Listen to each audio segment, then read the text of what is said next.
Welcome back to the wrap-up. This is the fourth one in about 4 weeks. Some consistency there for once.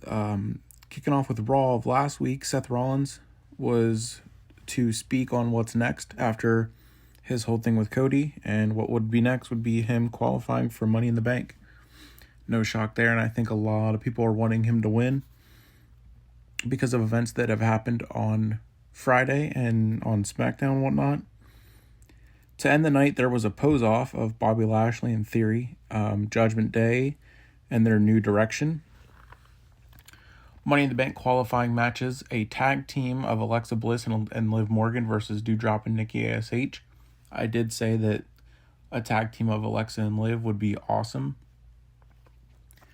One more time was Kevin Owens versus Ezekiel.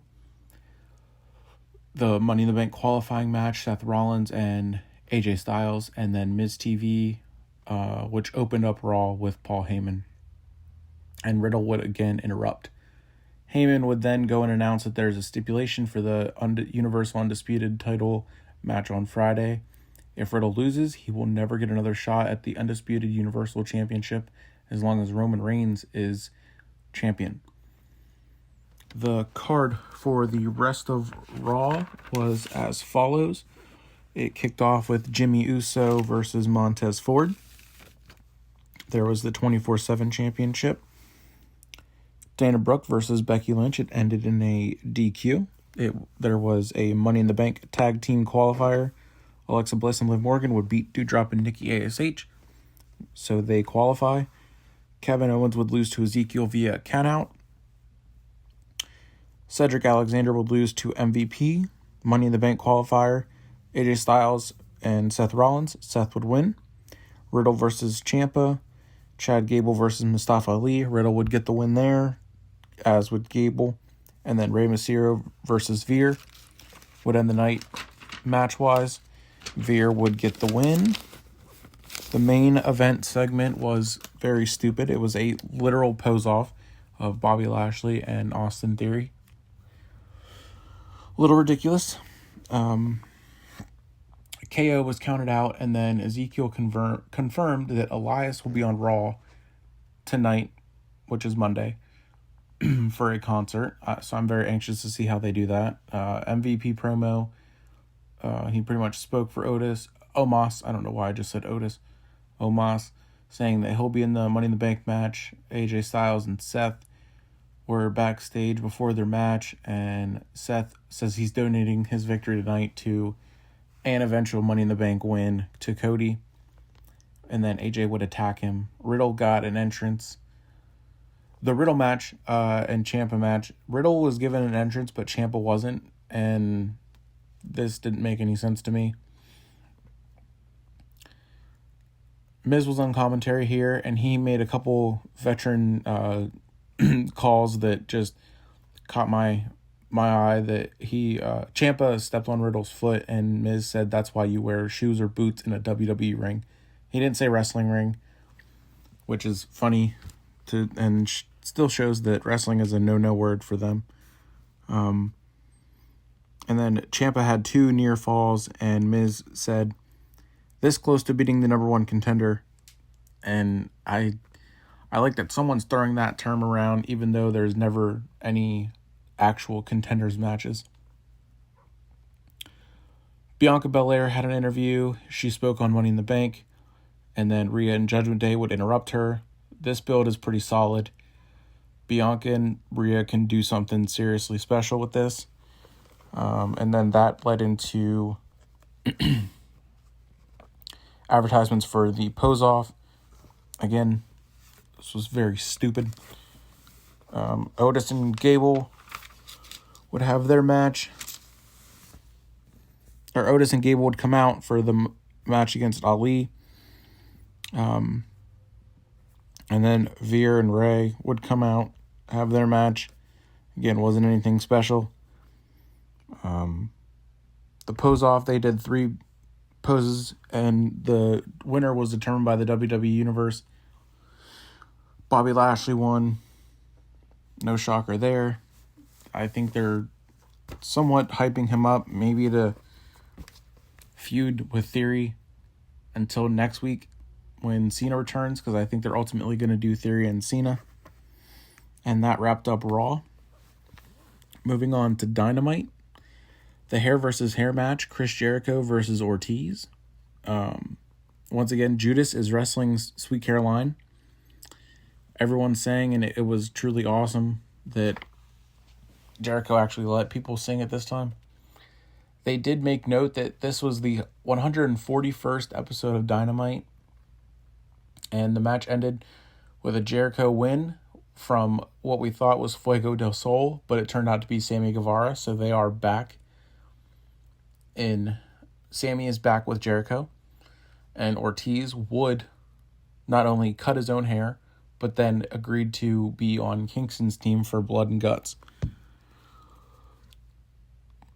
The next match was Wardlow versus the 20 security guard class action 20-on-1 handicap eliminator match. Wardlow cleared through everyone. I think this match got a lot of hate because the power bombs were not as good as they should have been or normally are. Tyron Woodley was ringside for this and actually got in the ring to help Wardlow, which was pretty cool.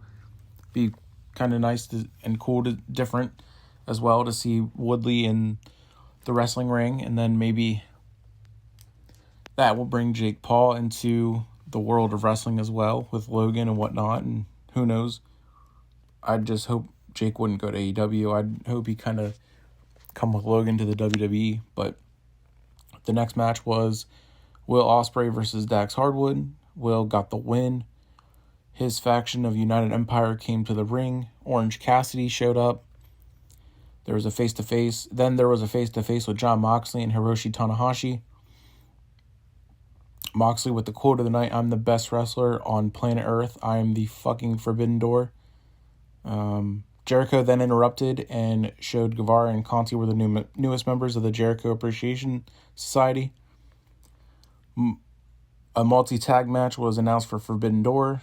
The All-Atlantic Championship qualifier, Miro versus Ethan Page. Miro would win, and he will advance to Forbidden Door to be in the conclusion and finals to name the first All-Atlantic Championship. Dr. Britt Baker, DMD, the number 2 ranked women in the women's division, versus Toni Storm, the number 4 ranked, although she's probably going to move up because she did get the win, and it was announced that we will get Thunder Rosa versus Toni Storm for the AEW Women's World Championship at Forbidden Door. Adam Hangman Page would speak. JR said Cowboy Shiznit as he was walking to the ring, which was pretty funny. Adam Hangman Page would say that he wants the IWGP Heavyweight Championship at Forbidden Door, to which Adam Cole came out and said that Jay would not be facing him and said he would be facing Adam Cole, baby. And then the man, Jay White, the IWGP Heavyweight Champion, came out and said he's not facing anyone. It would later be announced that he will face Orange Cassidy at Forbidden Door. The main event was was supposed to be the 3-way ladder match for the AEW Tag Team Championship, and with the news of Jeff Hardy, the Hardys were removed from the match. The ladder match would be Jurassic Express versus the Young Bucks. The Young Bucks would get the win, and then Christian would turn on Jungle Boy and ultimately turning heel, to which point Twitter had a field day with this, saying Edge just got turned on, and now Christian turned on his mentoree. That wraps up Dynamite. Going into Smackdown, it was confirmed early Friday that Vince would be opening the show. This was a shock, given that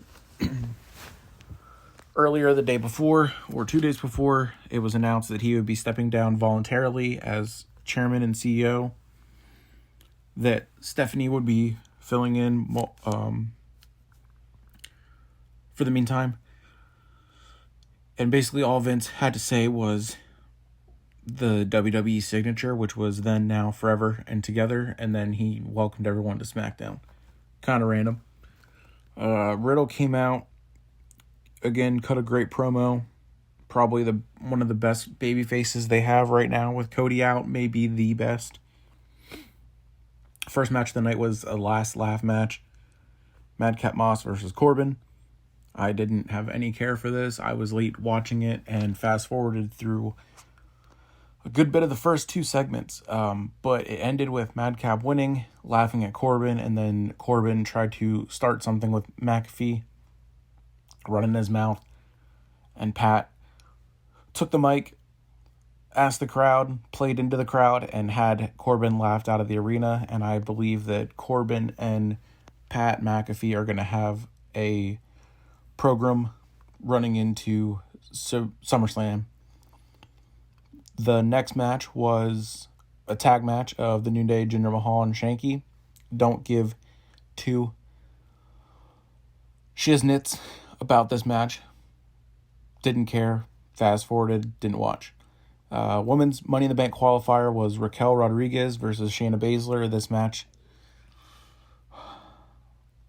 lasted 3 minutes. Raquel Rodriguez won, and her or Liv Morgan, I think, are going to be the top two picks to potentially win. Maybe with Alexa Bliss in there too. I'd go Liv Morgan.